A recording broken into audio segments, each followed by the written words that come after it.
George Bernard Shaw said, "All great truths begin with blasphemy."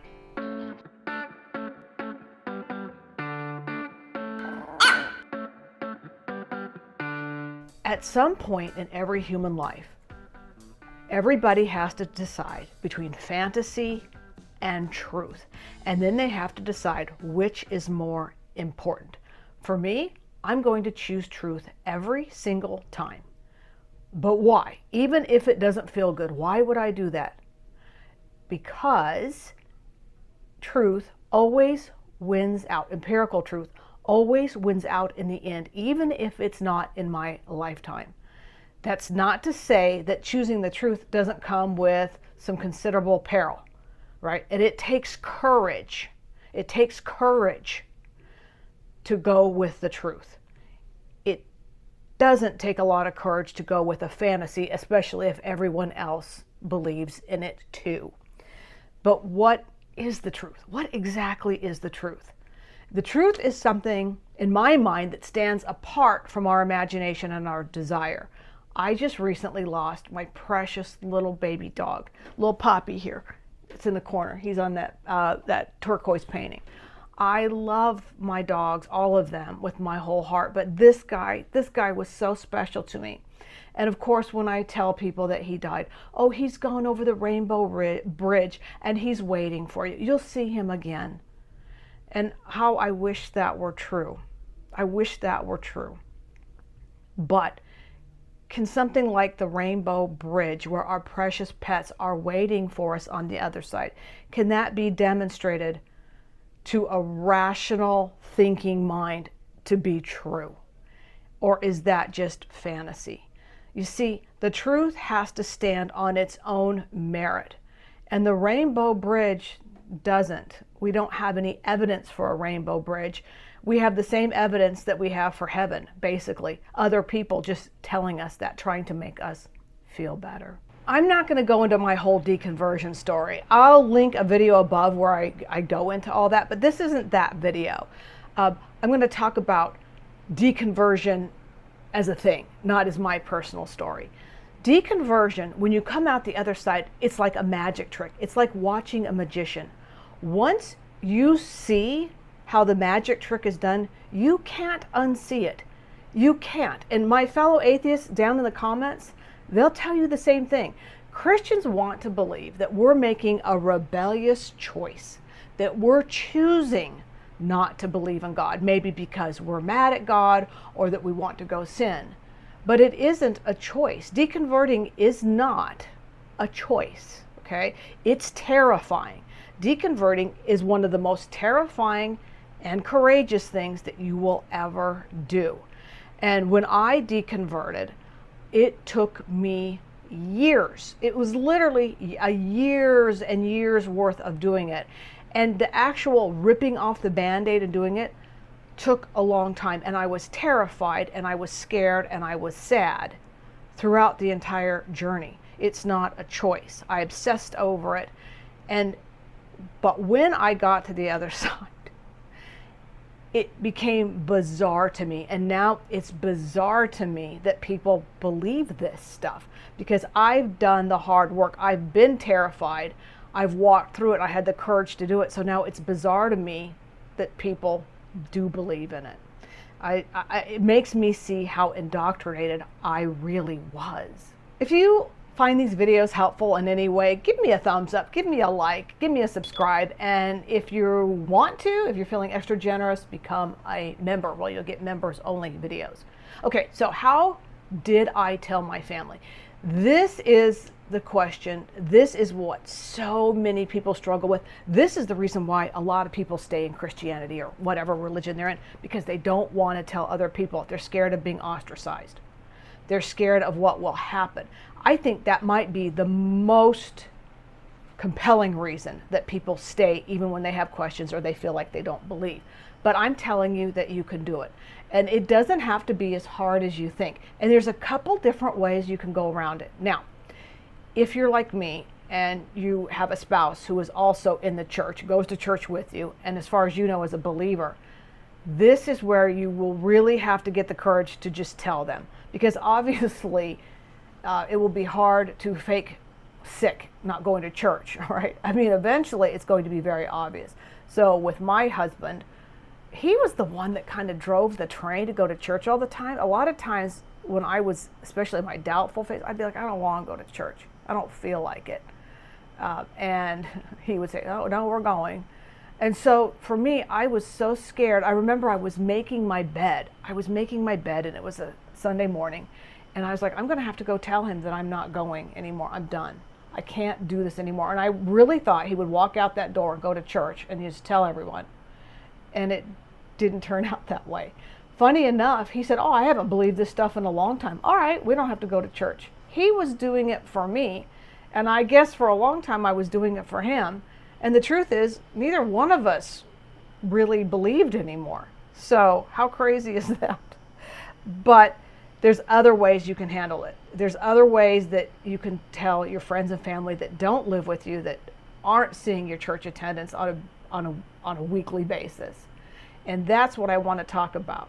Now, if you're really struggling, my sister read a book. I haven't read it yet because I didn't struggle as much as she did, and she's dealing with a life-threatening illness. She read a book, she sent it to me, and it's called Leaving the Fold, A Guide to Former Fundamentalists and Others Leaving Their Religion. I'll put a link to it above. I'll make a few pennies if you buy it through me, but it's written by a psychologist, and she takes it as, she goes through it as, I guess, like a therapy. And so if you're really struggling, you may need to do more than just watch videos. You may need to get some help, self-help, or even go to a counselor. But let's talk about my kids. Let's talk about my children. My children were grown and gone by the time I deconverted, because remember, I was in the church for 50 years. So they were gone. My oldest son was in college and still very involved in church, his church on his campus college. Good friends with his pastor. He was involved with the food ministry, and just involved in every way that you can imagine. My youngest son, he lived in a town, a little ways away from me, and as far as I knew, he wasn't going to church or anything like that, but he still was a believer. So how did I handle them? I didn't feel like I wanted just to say it, hey guys, I don't believe in God anymore. Instead, I started pushing back. I gave some pushback. This was to my sisters, this was to my children, and even to some friends. And when they would say something, I would simply say, I don't think I believe that anymore. I don't know that I believe that anymore. Let's talk about it. So then we would talk about the pros and cons. I didn't attack them for believing it, and I didn't ever call myself an atheist or an agnostic, more like I'm skeptical now. And here's my reasons why. And I got a lot of more positive responses that way than I would have ever thought. It wasn't as bad as I thought it was going to be. It wasn't that bad. Now, neither one of my sons deconverted right away. It took my oldest son years and years, and I let him come to his own conclusion. I just kept saying, I don't believe that anymore, and I need to step away from church to examine what I really believe. That's what I would tell my son. And he, on his own, started coming to the very same conclusions because he got interested in it, because I wasn't attacking him. My youngest son, even though it's been years now, I don't know where he stands, if you want to know the truth. He had a girlfriend who was a Christian a few years back, a couple of years ago, and they went to Christian concerts. He has some mental health issues that mostly stem from, he's got Tourette's syndrome, and he wanted to go to a Christian counselor, but yet I don't see him going to church. I don't talk about him a lot. He knows my stance, and we just don't talk about it, but I don't see anything coming out of him that would lead me to believe that he's a strong believer in any way. So, and I don't want to talk to him too much about it because I don't want to drive him away. Believe it or not, in my personal life, I don't talk about it very much at all. I talk about it to you guys. Now, anyone who knows me, if they see this, and I assume they will, or assume they have, they're going to know. But I don't talk about it that much. I still have a lot of Christian friends, and how do I handle it? Basically the same way. I just say, I don't know about that anymore. Very skeptical about that claim. Let's talk about it. Or we just don't talk about it at all. Or we just don't talk about it. and I just live my life and they live their life. Remember when you were a Christian and do you ever have a pastor that said the best way to witness is just by living your life in the Christian way? I don't know about you guys, but that was a big thing. Just live your life in a Christ-like way and people will question you. And that's what I do. I live my way in very ethically. I try to be as open, as honest as I can without just forcing it down atheism or what I believe or don't believe down other people's throats. And it works. You know what? People respect people who are open and honest. It's a whole lot better than hiding it. People will respect you even if you don't agree with them. Now, I know some of you have lost family members. I know some of you, you see that all the time. And I would say you're better off without people who don't respect you. They don't respect your mind. They don't respect your opinions. Maybe you're better off without them. So what's the takeaway? The takeaway is you don't have to blast this out. I remember watching an episode of The Atheist Experience where there was a gay atheist man as one of the hosts. I don't remember his name. I don't remember much about him. He was kind of a heavier set black man. I don't remember his name or anything. But I remember they asked him, what was worse, coming out as gay or an atheist? And he said, coming out as an atheist. So don't worry that, I must be some kind of real chicken. You're not a chicken. You're just trying to get the courage up because this is harder than coming out as gay. Okay, and this guy came out years and years ago before it was as acceptable as it is now, and he thought it was worse coming out as an atheist. So if you're scared, if you're hesitant to do it, I totally get it. I was too. But the truth of the matter is you can do it in a subtle way.